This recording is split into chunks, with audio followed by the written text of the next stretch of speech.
ಓಂ ಹ್ರೀಂ ಭೈರವಿ ಕ್ಲಾಂ ಹ್ರೀಂ ಸ್ವಾಹ. ನಮಸ್ಕಾರ. ನಿಜವಾದ ಜ್ಯೋತಿಷ್ಯನ ಕಂಡುಹಿಡೋದ್ರ ಬಗ್ಗೆ ನಾನು ಮುಂಚೆ ಸಾಕಷ್ಟು ಸಲ ಹೇಳಿದ್ದೀನಿ. ಇದರಲ್ಲಿ ಏನಾಗುತ್ತೆ ಅಂತಂದರೆ ಬಹಳ ಕನ್ಫ್ಯೂಷನ್ಸ್ ಇದೆ. ಯಾಕೆಂದರೆ ಈಗಿರುವಂಥ ಆ್ಯಡ್ಗಳೆಲ್ಲ ನೋಡಿದಾಗ ಅವರ ಬಟ್ಟೆಗಳು, ಅವರ ಒಂದು ಅಪಿಯರೆನ್ಸ್ ನೋಡಿ ನಾವು ದೊಡ್ಡ ಜ್ಯೋತಿಷ್ಯ ಅಂದ್ಕೊಳ್ತೀವಿ. ನಿಜವಾದ ಜ್ಯೋತಿಷ್ಯನ ಹೇಳೋದು ಹೇಗೆ ಅಂತಂದರೆ, ಮೊದಲನೇದಾಗಿ ನೀವು ಕೊಟ್ಟಿರುವಂತಹ ಜನ್ಮ ಸಮಯವನ್ನು ತಿದ್ದಬೇಕಾಗತ್ತೆ. ಲಗ್ನದಿಂದಲೇ ಜಾತಕವನ್ನು ಬಹಳ ಮುಖ್ಯವಾಗಿ ಹೇಳಬೇಕು. ಅನಂತರ ರಾಶಿಯಿಂದ ನಾವು ಅದನ್ನು ಕನ್ಫರ್ಮ್ ಮಾಡ್ಕೊಳ್ಳೋದಕ್ಕೆ ಮಾತ್ರ ನೋಡಬೇಕಾಗತ್ತೆ. ಲಗ್ನ ಯಾವುದು ಅಂತ ಕಂಡುಹಿಡಬೇಕು ಅಂದರೆ, ನಿಮ್ಮ ಜೀವನದಲ್ಲಿ ನಡೆದಿರುವಂತಹ ಕೆಲವು ಘಟನೆಗಳನ್ನು ಆಧರಿಸಿ ನಿಮ್ಮ ಲಗ್ನ ಅದೇನಾ ಅಲ್ವಾ ಅಂತ ಹೇಳಬೇಕು. ನೀವು ಕೊಟ್ಟಿರೋ ಸಮಯ ಒಂದೊಂದು ಸಲ ತಪ್ಪಿರೋ ಸಾಧ್ಯತೆ ಇರುತ್ತೆ. ಎರಡನೇದಾಗಿ ಇದನ್ನು ಯಾಕೆ ನಾನು ಹೇಳ್ತಾ ಇದ್ದೀನಿ ಅಂತಂದರೆ, ಅವಳಿ ಜವಳಿ ಮಕ್ಕಳ ಜಾತಕದಲ್ಲಿ ಕೇವಲ 1 ನಿಮಿಷ ಡಿಫ್ರೆನ್ಸ್ ಇರುತ್ತೆ. ಆ ಡಿಫ್ರೆನ್ಸ್ ಇದ್ದಾಗ ಜಾತಕ ಅಷ್ಟರಲ್ಲೇ ಬದಲಾವಣೆ ಆಗಿಬಿಡುತ್ತೆ. 1 ಮಿನಿಟ್ 2 ಮಿನಿಟಲ್ಲಿ ಬದಲಾವಣೆ ಆಗುತ್ತೆ ಷಷ್ಠಾಂಶ ಚಾರ್ಟನ್ನು ನೋಡುವಾಗ.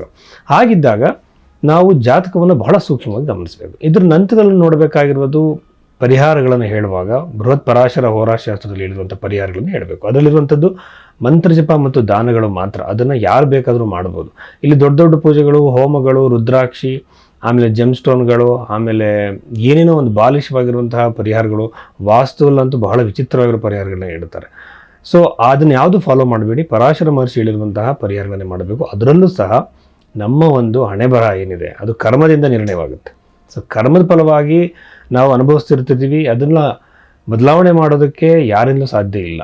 ಬಟ್ ಏನಾಗುತ್ತೆ, ಪ್ರಾರಬ್ಧ ಕರ್ಮ, ಕ್ರಿಯಾಮಾನ ಕರ್ಮ, ಸಂಚಿತ ಕರ್ಮ ಅಂತಿದೆ. ಇದರಲ್ಲಿ ಕ್ರಿಯಾಮಾನ ಕರ್ಮದಲ್ಲಿ ಕೆಲವು ಬದಲಾವಣೆಗಳನ್ನು ಮಂತ್ರ ಜಪಗಳಿಂದ, ದಾನಗಳಿಂದ, ಸತ್ಕಾರ್ಯಗಳಿಂದ, ಒಳ್ಳೆಯ ಗುಣದಿಂದ, ವ್ಯಕ್ತಿತ್ವದಿಂದ ಬದಲಾವಣೆ ಆಗುತ್ತೆ.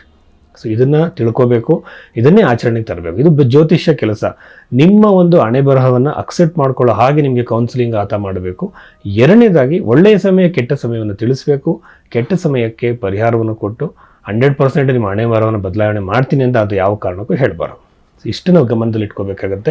ನಿಜವಾದ ಜ್ಯೋತಿಷಿಯ ಲಕ್ಷಣ ಇದು. ಹಾಗೆಯೇ ಅವರು ಉಪಯೋಗಿಸುವಂತಹ ಪದ್ಧತಿಗಳು, ಸಿಸ್ಟಮ್ಸ್ಗಳು ಕೂಡ ಒಂದ್ಸಲ ಅಬ್ಸರ್ವ್ ಮಾಡಬೇಕಾಗುತ್ತೆ. ಇನ್ನು ರಾಶಿ ಫಲಕ್ಕೆ ನಾವು ಬರೋದಾದರೆ, ಮೇಷ ರಾಶಿಗೆ ಸಂಬಂಧಪಟ್ಟಂತೆ ಈ ಒಂದು ವಾರದಲ್ಲಿ ನಡೆಯುವಂತಹ ಘಟನೆಗಳ ಬಗ್ಗೆ ನಾವು ಹೇಳೋದಾದರೆ, ಬಹಳ ಮುಖ್ಯವಾಗಿ 3ನೇ ಮನೆಯಲ್ಲಿ ಗುರುಗ್ರಹ ಇರುವಂಥದ್ದು ಏನಾಗುತ್ತೆ ಅಂತಂದರೆ, ತುಂಬ ಇದೊಂದು ಬಹಳ ಸ್ಪೀಡಾಗಿ ನಡೆಯುತ್ತೆ. ಈ ಒಂದು ರಾಶಿಯವರಿಗೆ ವಿಶೇಷವಾಗಿ ಬಹಳ ಒಂದು ಎಲ್ಲ ಕೆಲಸಗಳು ಕೂಡ ಸ್ಪೀಡಾಗಿ ಬಹಳ ಬೇಗ ಆಗಬೇಕು ಅನ್ನೋ ಒಂದು ಇಂಟ್ರೆಸ್ಟ್ ಜಾಸ್ತಿ ಅಂತ ಈ ರಾಶಿಯಲ್ಲಿ ಹುಟ್ಟಿದಂಥವ್ರಿಗೆ, ಮೇಷರಾಶಿಯಲ್ಲಿ.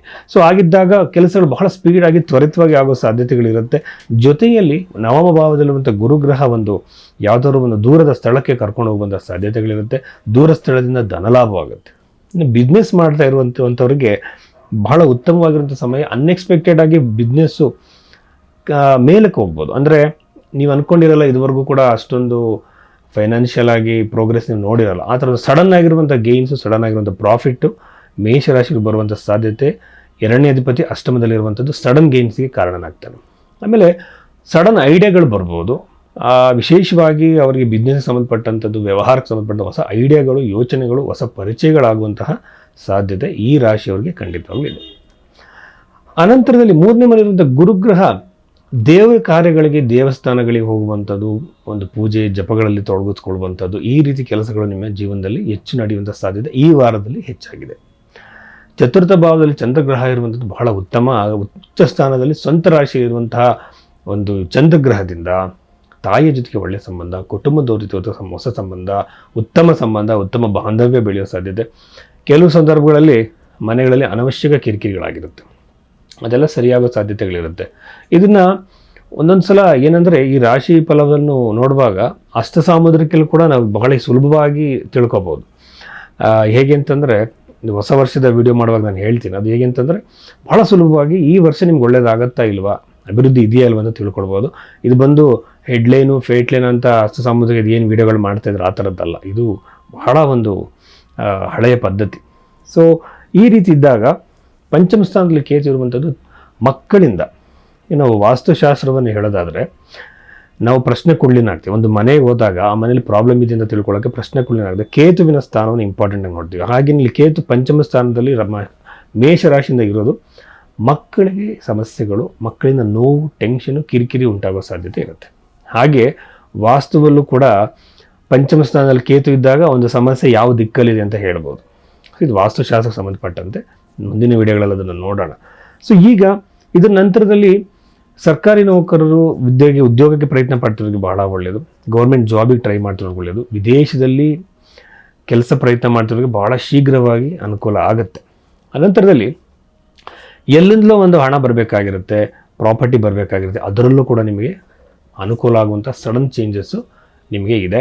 ಇದ್ರ ಜೊತೆಯಲ್ಲಿ ಬಹಳ ನೆಮ್ಮದಿ, ಸಂತೋಷ ಹಾಗೂ ಸಂಬಂಧಗಳಲ್ಲಿ ಕಿರಿಕಿರಿ, ಅನಾವಶ್ಯಕ ಟೆನ್ಷನ್ ಕ್ರಿಯೇಟ್ ಆಗೋ ಸಾಧ್ಯತೆ ಇರುತ್ತೆ. ಭಾಳ ತಾಳ್ಮೆಯನ್ನು ವಹಿಸಬೇಕು, ಗಣಪತಿ ಆರಾಧನೆಯನ್ನು ಮಾಡಬೇಕು.